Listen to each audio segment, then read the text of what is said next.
1975, a modern day miracle took place in America. And few people have appreciated or even know about it. In 1975, in a community called the World Community of Islam in the West, headed by a man at that time called Wallace Muhammad. And remind me to mention this same Wallace Muhammad is mentioned in this book, The Autobiography of Malcolm X. Remind me before I leave to mention that, okay? So I'm going to put this up here. This is the Autobiography of Malcolm X. It's right, put it right there, okay? And Wallace Muhammad. So you remind me? Okay? Okay. A miracle in 1975. And what was that? In the community called the World Community of Islam in the West, headed by Wallace Muhammad, the son of Elijah Muhammad, the head of the Nation of Islam, allowed white people to join what was then called before the Nation of Islam. A miracle. Why? Because if anyone understood the theology of the Nation of Islam, this is the group Malcolm X was a part of. This is the group that Malcolm made famous for 12 years as a minister of the Nation of Islam. The theology of the Nation of Islam, listen to me real good. Now, before I say what I'm going to say, anyone here have a weak heart? You might want to excuse yourself. Everybody all right? You want to leave? You be okay? I want to make a disclaimer. I have nothing to do. I'm not responsible. Okay. In the Nation of Islam, part of the theology was, officer, what I'm about to say is history. I don't believe this no more, okay? I don't want no problems with you, me and you were okay. All right? In the Nation of Islam, we used to preach that all white people were devils. Did you hear that? Have you heard it? You knew that? All right, okay. Guess what? Some of them are. But we got some black devils too. And brown, and yellow, male and female. But why was that a modern day miracle? Because in the Nation of Islam, theology was what some people called racist. And we were taught that the black man were gods and that white people were devils. When Elijah Muhammad died in 1975, his son took over. And remind me, before we leave, to tell you about the true impact of the miracle of 1975. Just remind me. Okay. The question to Elijah Muhammad is, how would you describe your mission? His answer is, my mission is to give life to the dead. What I teach brings them out of death and into life. My mission as the messenger is to bring the truth to the world before the world is destroyed. There will be no other messenger. I am the last, and after me will come God himself. I do not say that I will live so long as that, but when God comes, if it pleases him, I may be with him. However, if I am not with him, this is the final. This truth I bring will give you knowledge of yourself and of God. Another question. Mr. Muhammad, how would you make statements about Dr. Martin Luther King and the Civil Rights Movement? The answer is yes, I think Reverend King has been doing a good job according to his knowledge. He has been trying to do his best to give our people some justice in the way of civil rights. I believe that he means well, and I believe he would have done better if he had known more about the time and the people and the history and what must be done in such times. He has the desire to see his people dealt with according to justice and not according to injustice. But he does not know that he is living in the time when justice is bound to come to his people. However, it is only through divine and not through civil movement. And and that goes for most of the groups who are trying to do something for the people of for the betterment of our people. They must most of the leaders have good intentions, but they do not have the right instruments to work with. And they do not know how to use the instruments since they were not appointed to do the job. But all of our people today have the desire to do something for themselves. And first of all, to see justice removed from the whole. What the civil rights movement is trying to do is just another effort to bring home to our people a better life. But this is the time when our people should, and will get a better life on a permanent scale, not on a temporary scale. The political administration may change every 4 years. The Constitution gives the people of America. And if we understand it well, it was not written with the so-called Negro in mind. It was written for the whole citizens of America and not the slaves. The slave is not mentioned there and was not in the mind of those lawmakers that he should share equal justice with the matter. No, he was considered to be the property of the master. Therefore, the servant or the slave cannot get justice, equal justice with the master, unless the master wants to give up his position as master. If the master gives up his position as master, the slave would soon become his equal, and the slave would probably vote for equal justice, go to the White House, or become the ruler of the country.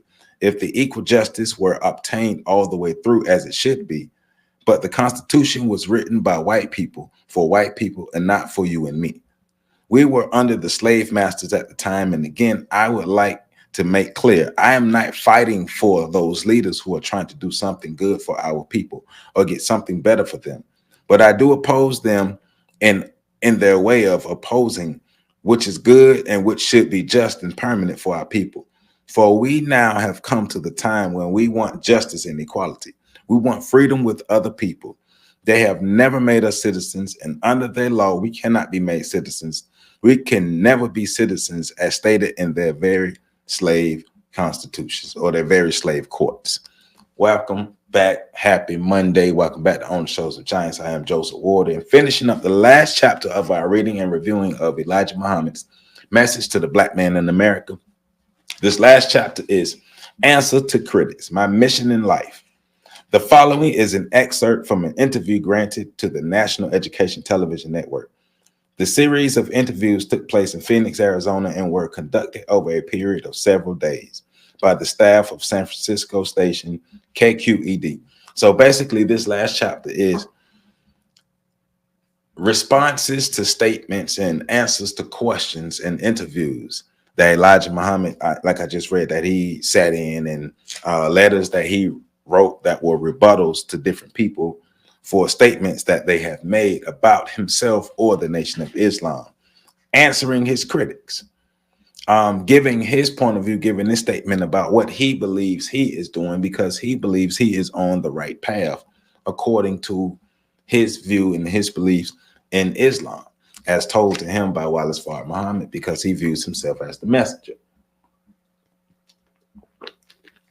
So he believes that he is giving black people a better blueprint, a better plan than what we have been given over the years, especially given from people who follow under the banner of Christianity. He believes Islam is the religion of black people. There are others who believe Christianity is the religion of black people. There are some who believe that Judaism is the religion of black people. You know, there are various thoughts and various views out there on what the religion of black people is. But Elijah Muhammad specifically is saying Islam is that religion. And even going back into what the gentleman was saying in the video, the idea of black people being gods and white people being devils. Elijah Muhammad has stated that many times that he does believe that white people were devils. The white people are devils. Elijah Muhammad believes that white people were grafted over 6,000 years ago by Yaqub, by the big-headed scientist Yaqub, and white people were grafted and intentionally created to be evil. And after 6,000 years, the reign of white supremacy will be over, and the reign of justice will be for the black people, the original people of the earth. That's what he believes. So basically, this last chapter is Elijah Muhammad standing on what he believes, whether you agree with him or not. I can't be mad at somebody for stating what they believe and not turning back on it. I respect that. I may not agree with what they're saying, but I respect that they stand on what they believe and they're not turning back on what they believe because somebody else said so, or somebody else doesn't believe them, or they're not getting the right traction or the right attention, or they're getting negative attention for their thoughts, beliefs, and statements. But Elijah Muhammad says, this is what I believe, and I'm standing on it. So picking up back on page 310, Elijah Muhammad answering more questions. So the question, Mr. Muhammad, even though the economic plan was only introduced in August of this year of 1964, what has been the response? The answer is, we are really surprised at the response we have received. In fact, it is increasing daily, and we have to set up more secretaries to take care of the documentations that are coming. Another question, is this coming from all over the country? Answer, yes, sir, from everywhere. For 3 years, we want to see what we can do. We're going to put the donations in banks and have already been established, and banks that have already been established. What we are going to build, we are not going to build one until we have need to do so. By the end of 3 years, we can tell what we can do. The cost perhaps $1 million or more to set up a bank, and the government has much to say about how this is done. Those who understand banking systems will be called by us to help by such a system for our people. Another question is, are any of your aims perhaps similar to the middle class aims of acquisition of properties and material goods? Do you think the objectives of this plan are similar to those of the middle class, of the white middle class? And Elijah Muhammad's answer is, what are the white middle class aims? Will you tell me that? The question is, ordinarily, I would say it is the acquisition of property of material things. Now, do you think in the savings plan idea, there will be a number of Negroes who will submit monies to save for those particular white middle class idea, which seems to be unimportant at the moment? Elijah Muhammad's answer is, well, the purpose of the economic plan is to fight poverty and want, as I have said. This includes material things.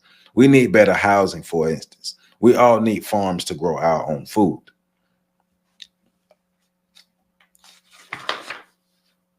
So that was another line of questioning that Elijah Muhammad was giving about his economic plan by the interviewer. And you see the interviewer attempting to put Elijah Muhammad's economic plan, some of the aspects of the economic plan, in the same lane as the ideologies of the white middle class and what they like to attain and what they want to attain as far as economically being able to buy things and have things and say, this is what I have. And, Elijah Muhammad reminded him, well, now we are fighting poverty and we're building something for ourselves. And yes, a part of that is the acquisition of homes. Well, we're not trying to get no middle class lifestyle. We just want what's best for us. So he had to let him know, hey man, I see what you're trying to do. You're trying to trick me up, but I see what you're trying to do. I'm on top of this. Don't try me like I'm a Ricky or something like that. You know what I'm saying? But it's interesting him being questioned about the economic plan and him being questioned about the moves that he's making for Black America by groups of people who don't even care 2 cents about how we better ourselves, or even if we have the opportunities or the resources to better ourselves, but everybody want to question it. So that right there is something to raise the eyebrows. Elijah Muhammad was seen by white America as, well, he wasn't seen in a favorable light by white America during this time. And he still isn't seen it in a favorable light by white America now. So Page 315 is the clarification and confusing surrounding Muslims. So in order to excuse me, in order to clarify some of the confusion surrounding the Muslim outlooks and objectives, I will confront the rumors and false allegations of Muslims' threats of violence with a direct statement which answers the implied questions. Will the Black Muslims attack America in a direct and forthright manner? These are some statements I have given in an interview to the New York Herald Tribune newspaper. And this is on hate and violence. We are not going to take part in any violence whatsoever. We're not going to do anything other than what we are doing. That is trying to deliver the truth to our people and teach them that they are supposed to be Muslims, and that means they are supposed to be righteous people, and that we have shed all things that pertain to wickedness. We have stripped ourselves of arms to let you know that we are not people of violence. We don't intend to attack you. We have no idea of knowledge of anything like that coming in the future. Because if we attacked you, we would have to be superior. We would have to have superior weapons to attack you with. We don't have the factories nor earth to dig materials to manufacture tools or weapons such as you have.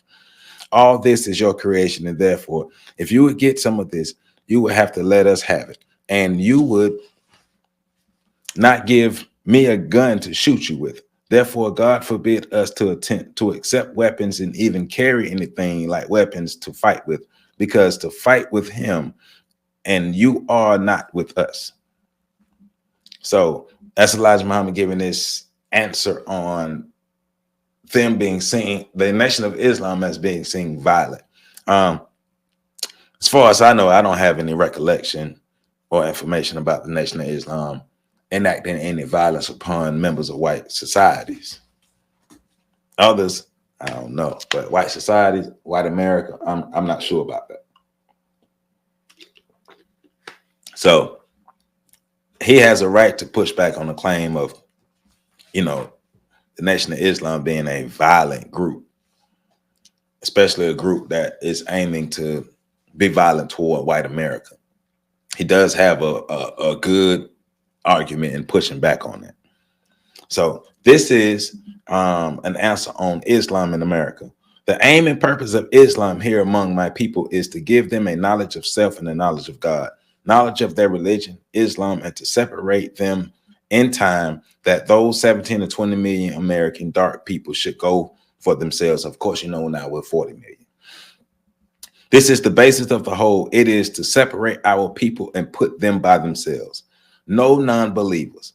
We have respect for them and their professions, and we try to treat them as we treat ourselves for that matter. We know that we are not non-believers we know that they are not believers as we are. We know that. But as long as they tolerate our faith, we tolerate theirs. We treat them as brothers. So basically, Islam was, the Nation of Islam itself was demonized under the time of Elijah Muhammad and Malcolm X, Khalid Muhammad. Even now, the Nation of Islam has gotten a bad rap. It has been demonized. Some of the criticism justified, some unjustified. But like all groups of people, they go through their ups and downs and they get the criticism that they get. But especially groups who aim to empower Black people they would get ran through the mill. Let's just be honest. Let's just call it what it is. There's a historical precedent set in this. Groups whose aim is to empower Black America will be targeted, and they will be seen as groups who are enemies of America. And Elijah Muhammad is basically stating this, not blatantly stating this throughout it. In some aspects he is, but he's giving a whole breakdown of, and through his responses in this whole chapter of, we're being targeted for trying to better our people. Who knew? So on whites and Negroes, this is the real trouble. The whites oppose us, the Black people of America who were their slaves once upon a time, from their being anything like self-independent. Let me read that again. This is the real trouble. The whites oppose us, the Black people of America, who were their slaves once upon a time, from ever becoming anything like self-independent. They want to keep them subject to themselves in a more educational and scientific way other than their fathers. Their fathers only used the common knowledge of enslaving our people. But today, their children can use us in the smartest scientific ways against our people to keep them subject to them that they were ever invented by a race of people since time was. We want what you want today, and that is independence. We want peace, and whether you want peace or not, we want peace and security from you. You are our worst enemy. We have no other people who are an enemy to us but you, because we don't live in the country of other people. We live only with you, and we have been here 400 years, now over 500 years. And you know that we are free, but yet you are doing everything to keep us from exercising the rights as equals of a free people. This is what I want you to understand. We're tired of suffering brutally. We're tired of suffering brutality, beatings, deletings just because you don't like us and just hate us. And absolutely knowing that we are powerless to resist because you have all the odds against us. You are absolutely the boss and we have nothing. And we are asking to leave you. That's all we're asking. We can't get along with you in peace. You don't want us in peace. If we sit over there in that house across the street, peaceful all day and all night, after a while that worries you. You would send someone around to see what's going on over there in that house. Basically, no matter what. He's talking about the relationship between black people and white people and how it's always been about trauma, turmoil, and terror and terrorizing, right? From his point of view, black people, no matter what we do, white people will find a way to poke their nose in our business and mess up what we got going on and have to question us about what we got going on. And that's why he's saying we could be sitting in that house over there, not interfering with nobody, in peace, and you're going to send somebody over there to see what we're doing. Because that's the sentiment that black people have had for centuries and decades, that no matter what we do, like, we want to be free from the system of white supremacy, but it seems like white people don't want us to be free. You say go back to Africa. We want to go back to Africa, but then you don't want us to go back to Africa. We want to find an independent place for ourselves in America. We can't find an independent place for ourselves in America. That is called domination. That is called white supremacy. The only way around that is through it. The only way around that is through it. Think about what I just said. That comes from the overall replacement of the system of white supremacy with the system of justice. Until the system of white supremacy is replaced with the system of justice, we will be dealing with these issues, right?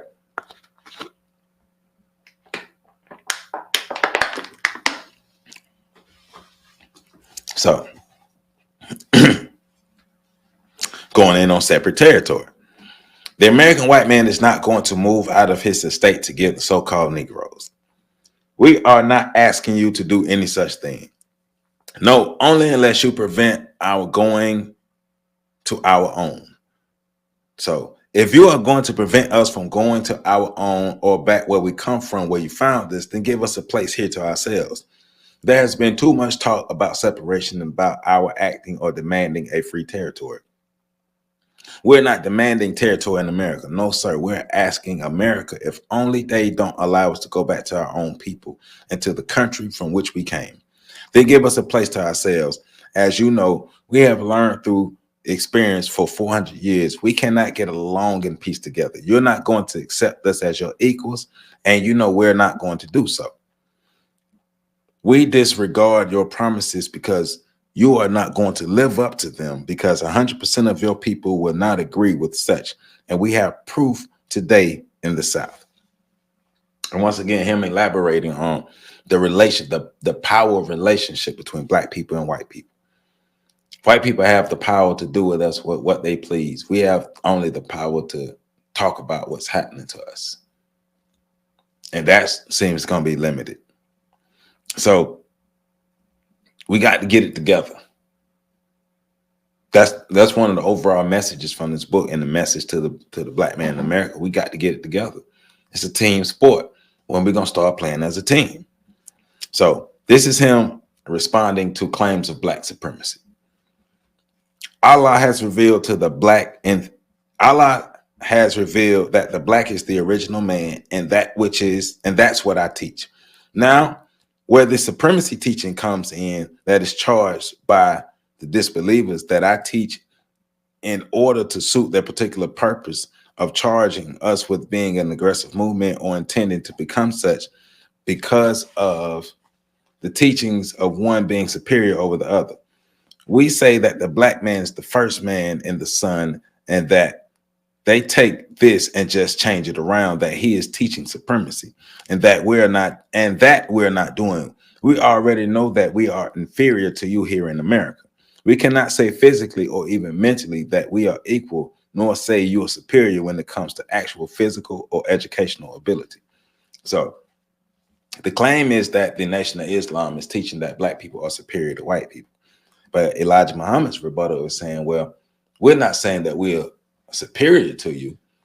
We're saying, well, that we are the original man, but your actual place of power in the world shows that you are more superior than us in that way.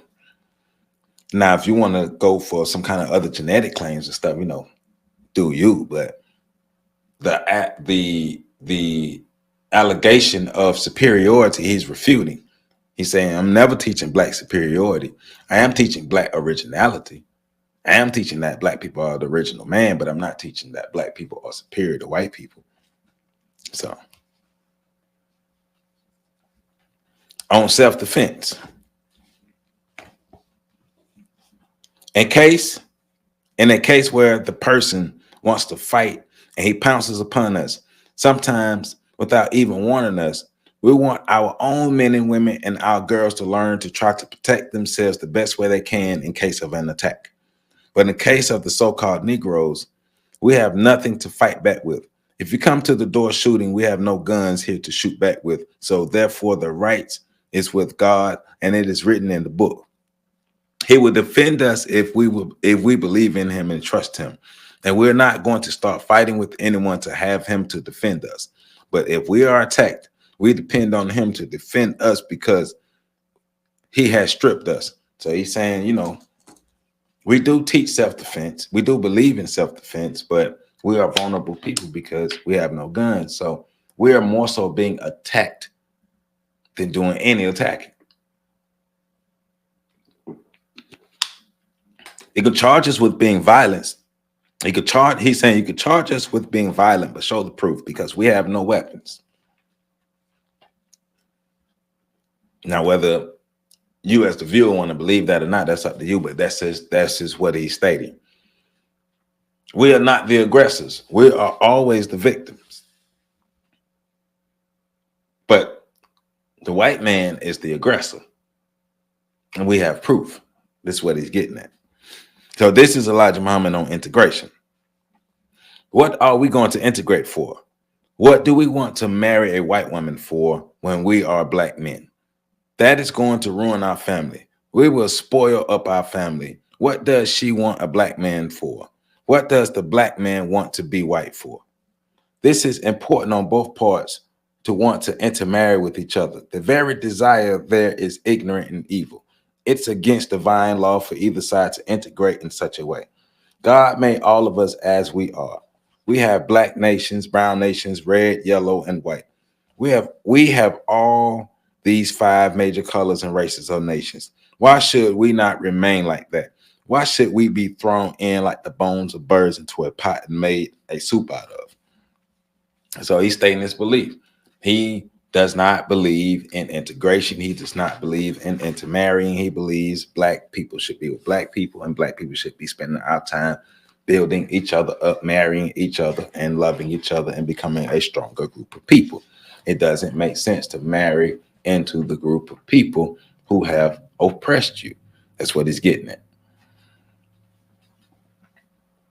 So this is his reply to a judge, and this is federal judge F. Ryan Duffy, who ruled that the Black Muslim sect is not a religion, but is rather racist and has for its objective the overthrow of the white race. And I think that's funny. I think objectively that's funny to say that the Nation of Islam was created for the overthrow of the white race. That's hilarious to me because the Nation of Islam doesn't have nowhere near the power to be even come close to overthrow the white race. Even at the height of the Nation of Islam, it had nowhere near the power or the structure to overthrow the white race. The Chicago Tribune also quoted Judge Duffy as saying that a social study showed that the Black Muslim movement, despite its pretext of a religious facade, is an organization that has for its objective to overthrow the white race. But when have the so-called Negroes in America been classified as social members in the white American society, even in Christianity, not to think of social equality in human relationship? The so-called Negroes have never been equally recognized members in anything in America as far as the white man is concerned. Nor even in the prisons are they recognized equally with the white race. How can he or anyone put us under social study when there is no social equality between the whites and so-called Negroes? This gradually brewing revelation is to reclaim our respect as human beings and equal members of the civilized society of the nations of earth. Isn't it true that this is what the fight going on in the South today is for, where poor so-called Negroes are being beaten, shot down, and bombed, and even in those churches that the white man permits them to have because they want to be reorganized as equal members in the society in order of the American white people? So, once again, firing back at Judge Duffy. Judge Duffy is saying the Nation of Islam was created to be a militaristic terroristic group towards white American and the white American structure. And Elijah Muhammad is saying, well, look at all the violence that's happening to us, Black Americans as a whole. But look at all the violence that's not happening to white America. Show us the violence that's happening to white America. Specifically, show us the violence that is happening to white America coming directly from the Nation of Islam.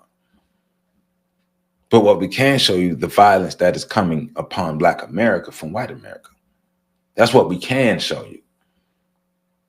So while you sit up and do your studies, Judge Duffy, and this is my interpretation of Elijah Muhammad. So while you sitting up there doing your studies, Judge Duffy, doing your best to paint a dark picture of the Nation of Islam and use your propaganda to the world and say that this group of people is a violent group of people. This group of people is trying to eliminate white people. This group of people has nothing but the most evil intentions upon white people in America. Where's your proof? Show your proof. Show your proof that the Nation of Islam is violent. Show your proof that the Nation of Islam is a terroristic group toward white Americans. Show your proof. Show your proof. You have none. You have no proof to show. You have no proof to show that the Nation of Islam is out for revenge or out for blood when it comes to white America. We don't even have weapons. This is what he's saying. This is what I'm interpreting he would be saying to them. So, but that's a part of the propaganda, though. Control the narratives, control the messages, control the ideas, control the images of the people that you want to destroy. If I can demonize you, I can destroy you. If I can control the narratives, I can control how people think about you. I can control how people feel about you. And they'll do my work for me. They will take you out for me.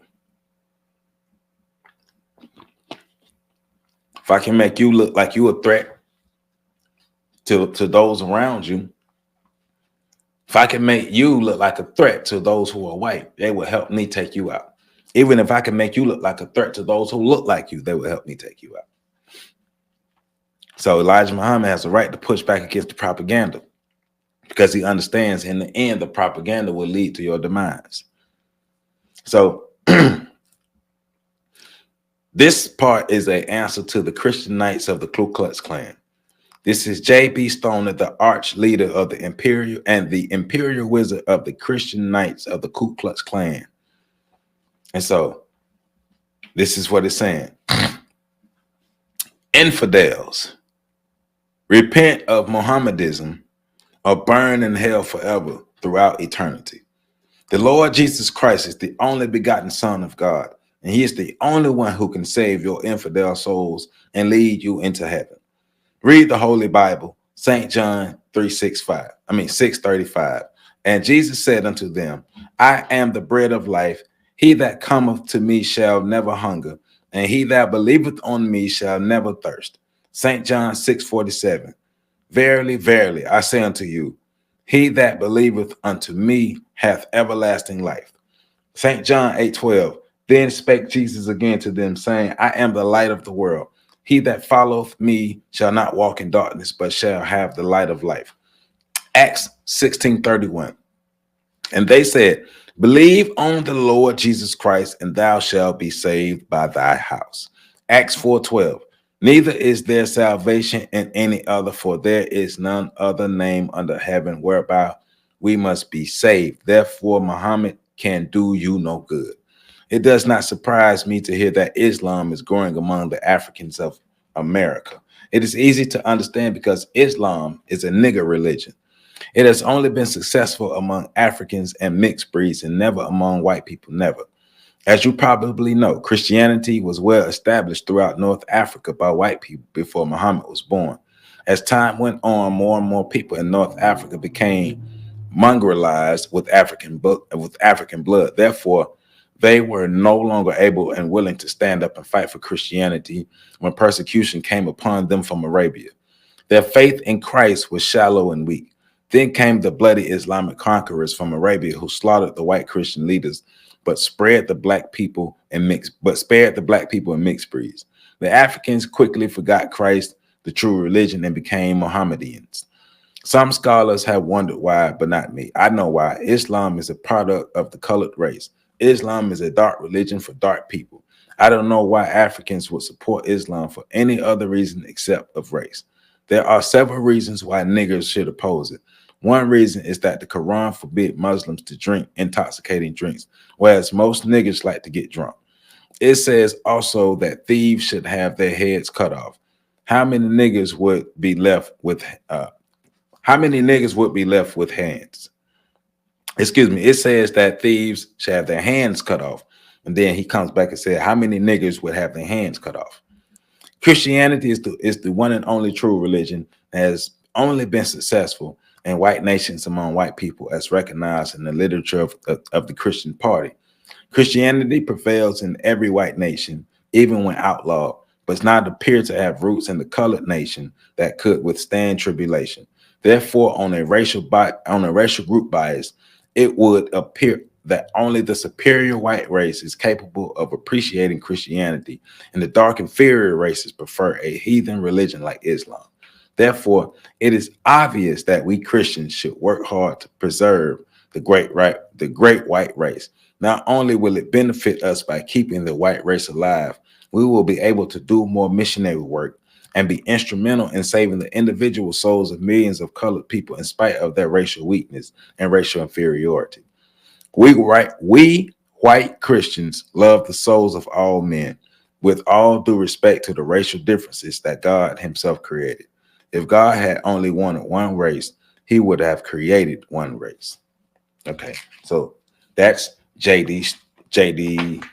Stoner. That's a part of what he sent to Elijah Muhammad.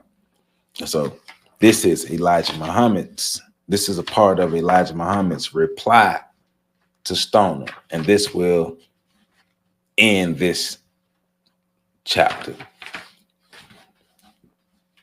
He says, my answer to Mr. J.B. Stoner and his Christian Knights of the Ku Klux Klan is as follows. Sir,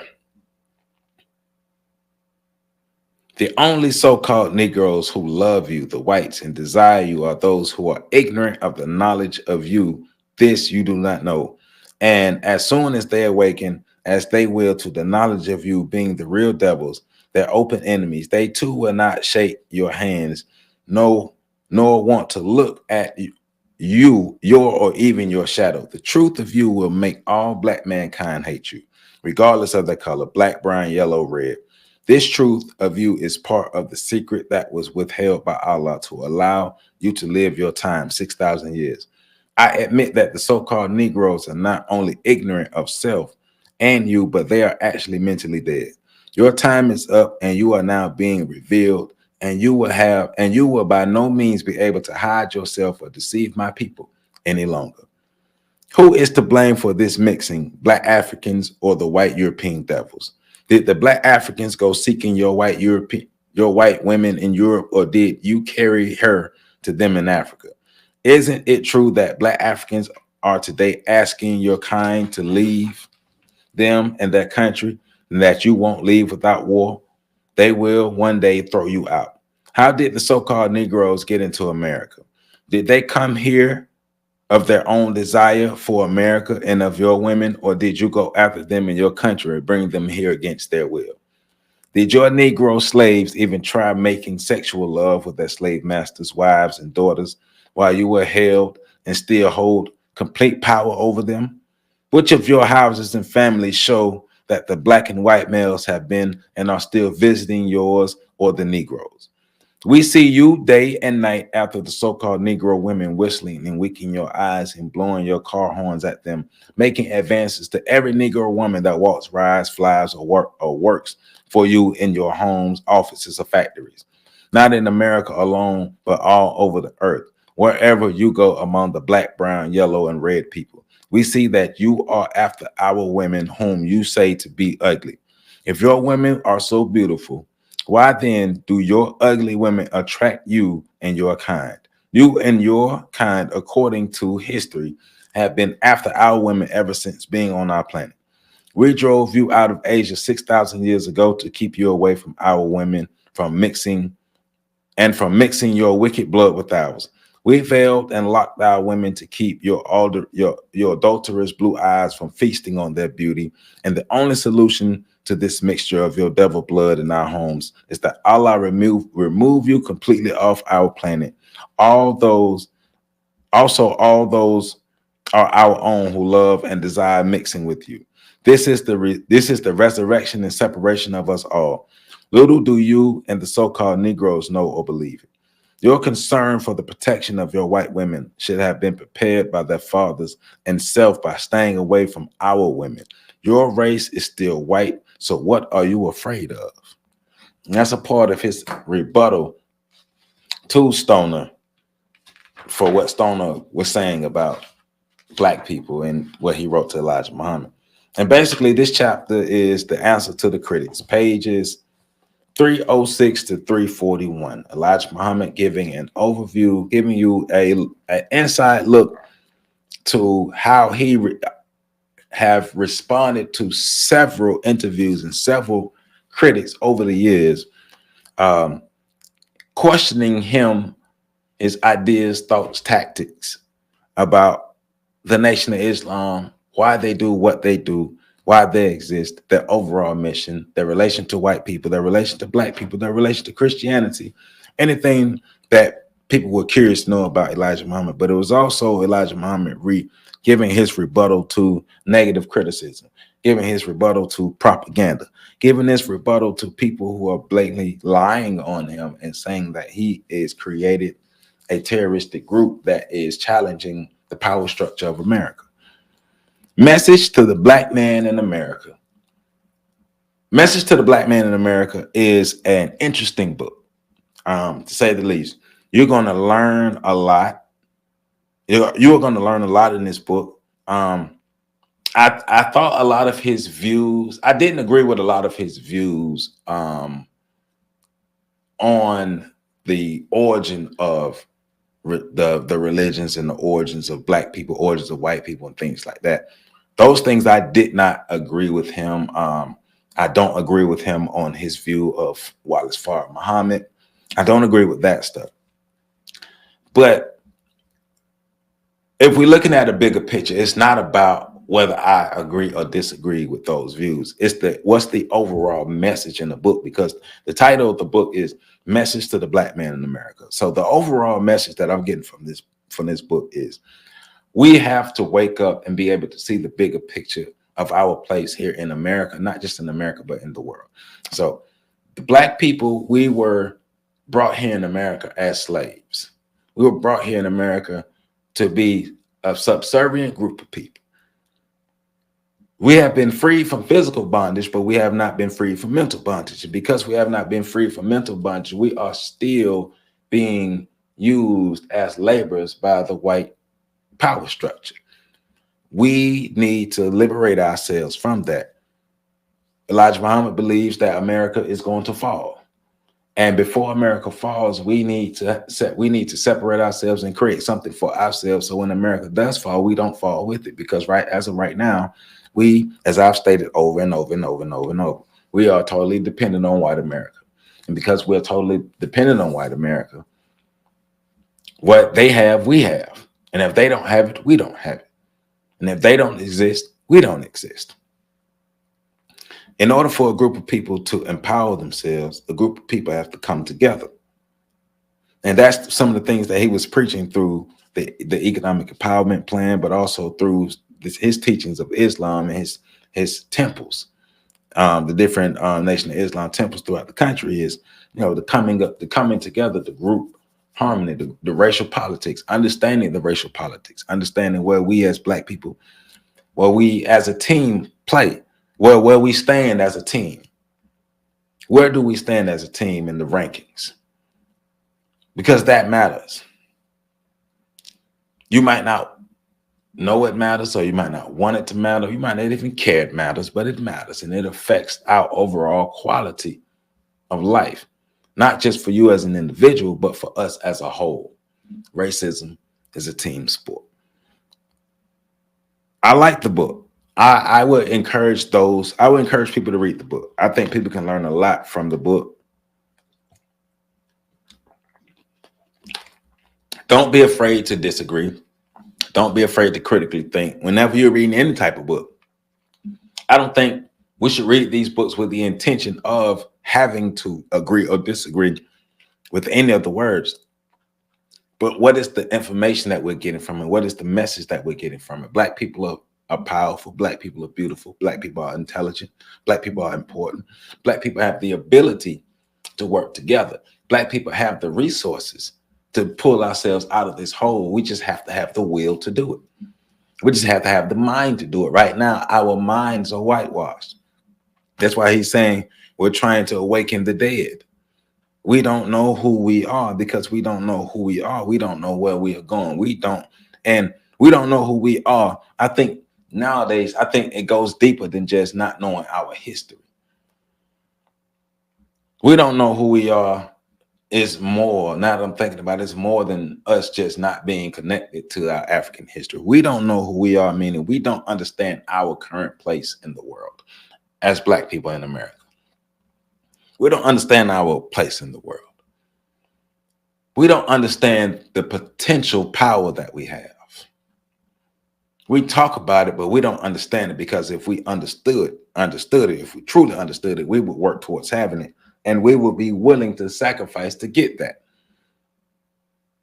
We are truly a remarkably powerful people who exist in a unique situation that no other group of people in the world have ever existed in. We've literally had our heads kicked in, our souls snatched from our bodies, but we still found a way to persevere and fight back.